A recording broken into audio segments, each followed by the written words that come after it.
Summer reading list, part 2, new editions.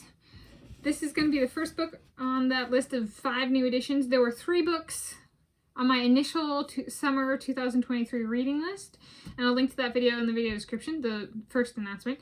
And then the second announcement, I'll link to that video too, which was part 2 in new edition. So after I finished the first 3 books on my initial list was 3 books and I didn't know if I would finish it.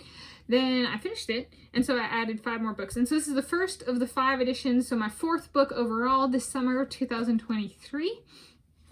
It is The Cat Who Talked to Ghosts by Lilian Jackson Braun, the September 1990 Jove edition paperback. I think the first edition was like January 1990, a different printing publisher, I guess. And so, yeah. I wasn't there at the time, so I don't know if it lists this as like under the printing history. This is the second edition listed. I don't know if the first one listed is the first edition or not, and if that was the publisher or whatever. Okay, and so this is my introduction. This is the notes I took while reading the book, as well as the reading schedule I executed. Sorry today for my speaking. For the first of 5 new editions, 4th book overall. To my summer 2023 reading list. Okay. So I first read this book approximately 20 years ago. I was approximately 10 years old. Okay, so that's the introduction. So up next, day 1 notes. So this was Monday, 24 July 2023. I started the book and read through page 11, so it was 11 pages. These are my notes. First read this book approximately 20 years ago. I am currently 30 years old. Enjoyed the introduction approach for the main character, Jim Quillerin, and direct background, work, residence, and life history information delivered briefly and with good humor. It also smoothly transitions via local cultural practices, background information to interactions with the Mrs. Cobb character, pages 1 to 4.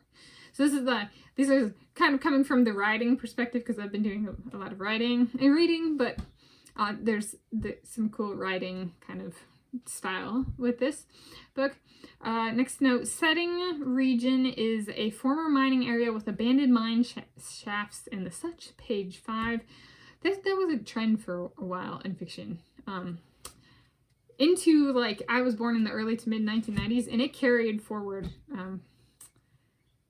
Didn't really die off till like the 2010s, kind of. But I also kind of stopped reading literature. But anyway, point being, it's a trendy setting at the time of publication and into my lifetime.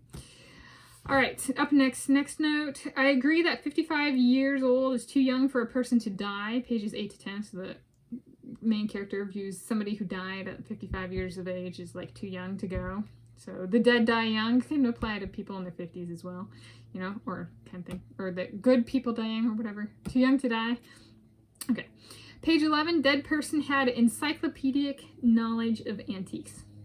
So that one's, yeah, encyclopedic knowledge is kind of a, well, in my life it's been more like such and such is like an encyclopedia. So that was day 1 notes. Day 2 notes is Tuesday, 25 July 2023. I read pages 12 through 28, so 17 pages. I took 1 note. It was, as someone who has not had pet cats in over a decade, a little bit of the magic of the cats has worn off. So when I first read this, it was really cool. We had pet cats and stuff. I haven't had pet cats in over a decade, so it's lost a little bit of that magic. So it's kind of fun to return to a book and actually be like, whoa, some things aren't quite so, not appealing, but like magical, so to speak. Okay, day 3, Wednesday, 26 July 2023, pages 29 through 51, so 23 pages. I took 1 note. It was page 38, consistency of Quillerin's taste in clothing clearly and concisely communicated. Quote, neither in his lean years nor in his newly acquired affluence. It keeps going on, end quote. Which even took into account / communicated an income / lifestyle / social status change. I might term this writing brilliance. Yes, it's not all that common in writing, and sometimes it's in like Hollywood and screenplays and stuff, but like sometimes there's like 1 sentence or like 2 or 3 sentences, and it like just clearly communicates a whole lot about how a person's life has changed or kind of like their day to day. And I still, It's writing brilliance per this girlie's perspective. Okay. Day 4, Thursday, 27 July 2023, pages 52 through 105, which is 54 pages. My notes are, for first, pages 62 and 63, explosion in a mine killed 32 people in 1904. Man responsible / mine owner described as, quote, a sour-looking villain with side whiskers and hollow cheeks and a turned-down mouth, end quote. He was found dead at the hanging tree. This kind of villain in like hanging trees were also a literature trend for a while there. Might still be, but was more so per the books I've read. Next note, section fixates on personal life gossip a little bit. Relationships of those around the main character, though not including the main character. So it kind of propagates a little bit of gossip culture in the book. Day 5, Friday, 28 July 2023, pages 106 through 178, which is 73 total pages. Okay, page 109, so first note, page 109, quote and dialogue text. The recipes will need editing and testing, I imagine, end quote. It was a dialogue quote, so the person speaking within the book, so like a double quote.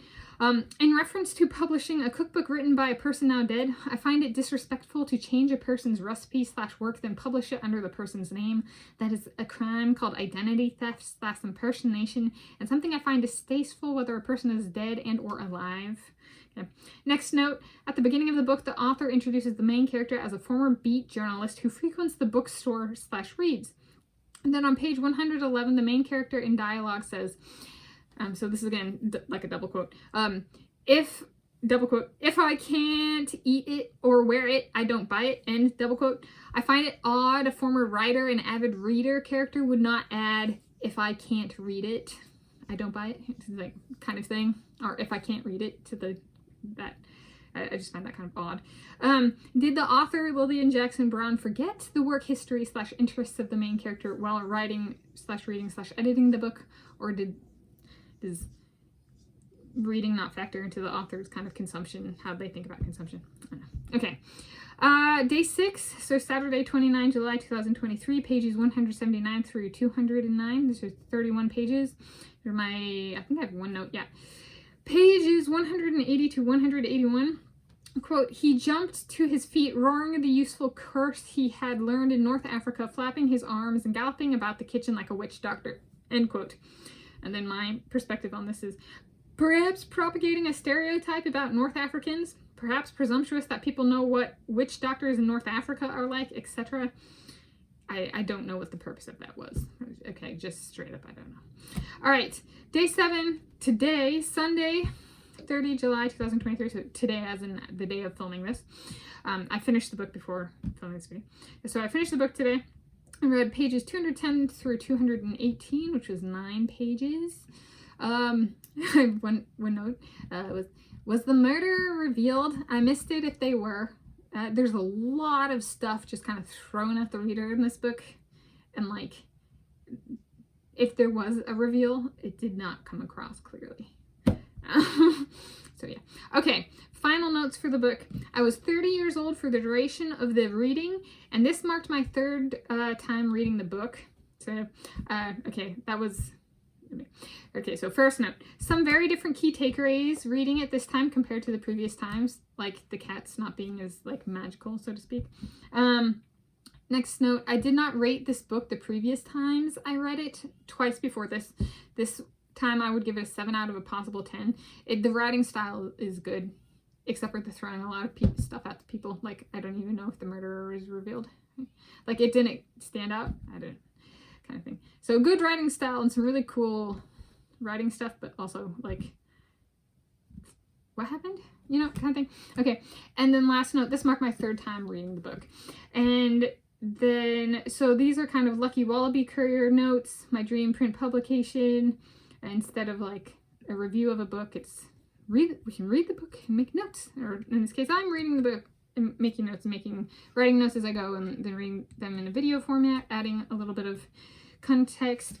So that was the first book. The second book of my 5 new editions is The Cat Who Saw Red. So start this today or tomorrow, sometime soon. And then, yeah, I'll take notes on that one as I go too. Happy reading, be it summer 2023 or some other time, past, present, or future. Yeah.